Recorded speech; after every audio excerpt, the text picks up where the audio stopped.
Good evening and thank you for joining us for KREM 2 News 10 at 10, where we give you more news in less time. Let's get started. A local boutique in Coeur d'Alene is stepping in to help continue Maddie Mogen and Kaylee Gonzalez's legacies. Those were two of the four University of Idaho students killed a year and a half ago. Tonight, our Nicole Hernandez talked to the boutique about how they are helping. Nicole?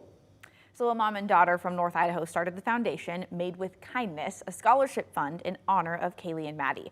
They're hosting a gala this weekend, and that's where Marmalade Boutique in downtown Coeur d'Alene comes in. They're styling the foundation's founders and Kaylee and Maddie's moms for the event. Isn't that cute? Caitlin Widmeyer is a pro at picking the perfect gown.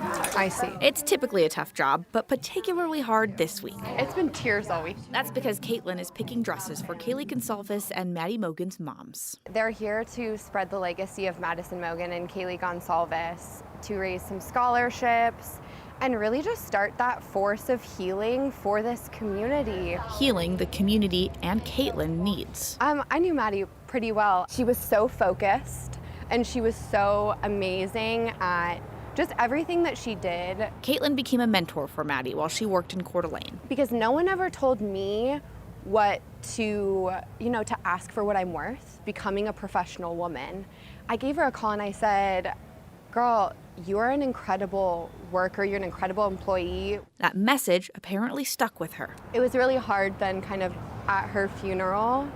We had heard a story talking about how Maddie was so inspiring because she taught them how to negotiate for a salary. Now Caitlin wants that legacy to spread even further. I remember sitting there and I remember these girls' legacies have to be echoed. Which is exactly the plan for this weekend. The Made with Kindness Foundation Gala is sold out. Using this as a force of good and starting to bring some positive impact to the community where these girls were born is going to really start remembering their legacy for the kindness and the empowerment that they lived with. That kindness doesn't even have to be big. Next one. It can even come in the form of the perfect gown.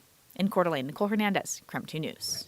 And as the families and community continue to heal, work is underway at the University of Idaho to create a space where they can do just that. Within the last 2 weeks, the foundation was poured at the Vandal Healing Garden. It was one of the first steps in what will ultimately be a space to honor Xana Kernodle, Ethan Chapin, Madison Mogen, and Kaylee Gonzalez, and all other Vandals that didn't make it to see graduation. For a look back at any of our coverage on the Moscow murders, just head to KREM 2 Plus. It is free to download on Amazon Fire, Roku, and Apple TV. All right, let's switch gears and talk weather. We are heading into a slightly less nice weekend. After sunny, clear skies all week long, we might actually see some clouds tomorrow. Let's get over to Chief Meteorologist Jeremy the Good. Jeremy, also some wind, right? Clouds, wind, and eventually rain? Yeah, it's a big shift in the overall weather pattern, and it all starts tonight. Temperatures still hot, though. I had to show you. Don't know the last time it was 70 degrees at 10 p.m.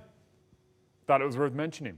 All right, let's dive into the forecast because there's our storm. Sits way off the coast, and that storm has with it a cold front. That cold front is that line of clouds right there, and it's moving its way toward us. The storm itself takes a dive across southern Canada. So as it moves down like so, we wind up getting the storm moving through.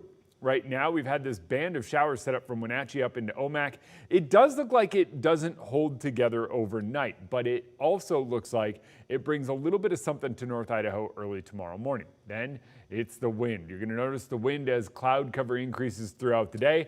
As we move into Saturday, we'll see that round of showers to start the day and then more isolated and scattered showers in the afternoon and evening. That's just the way this forecast goes.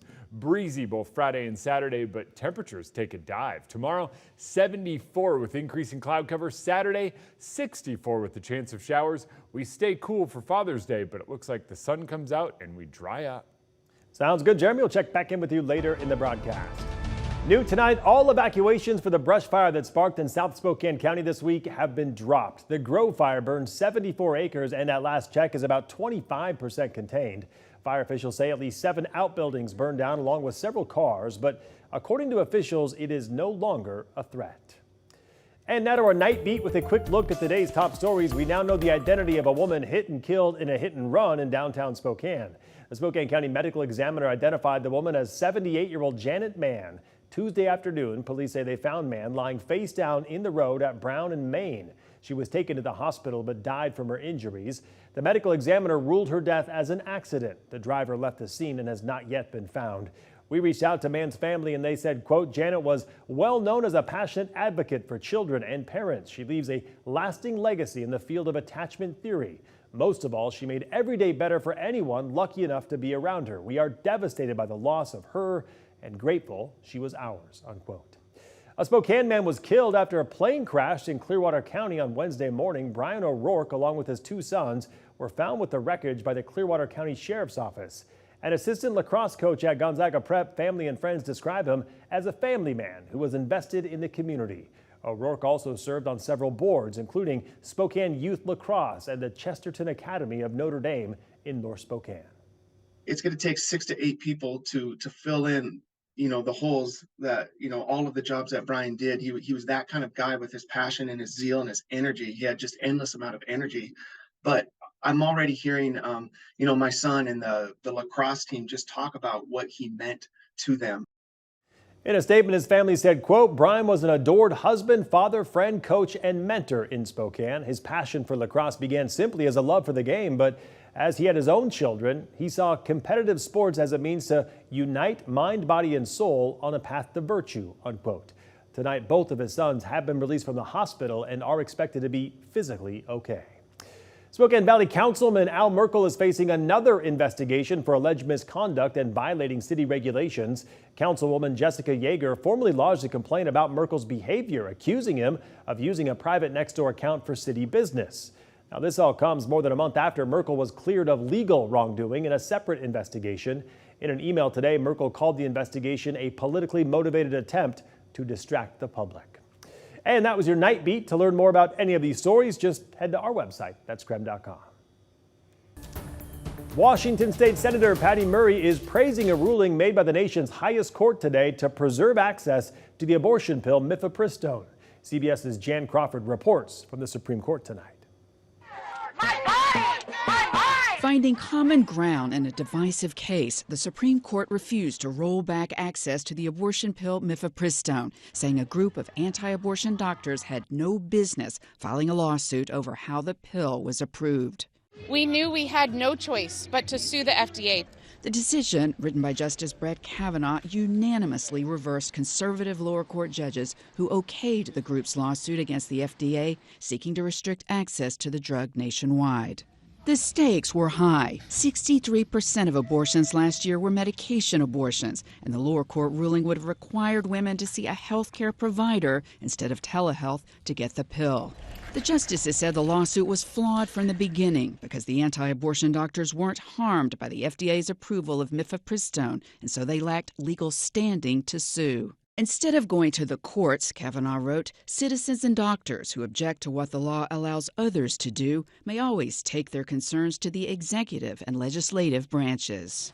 While not a decision on the merits, it sends a message to lower courts to put some brakes on novel legal efforts both sides have used in the fight over abortion. It isn't the end. There are 3 states that will continue to litigate this issue in the lower courts. Those states are Idaho, Missouri, and Kansas. Additional states ban mifepristone prescriptions by telehealth, and Louisiana has listed it as a controlled dangerous substance.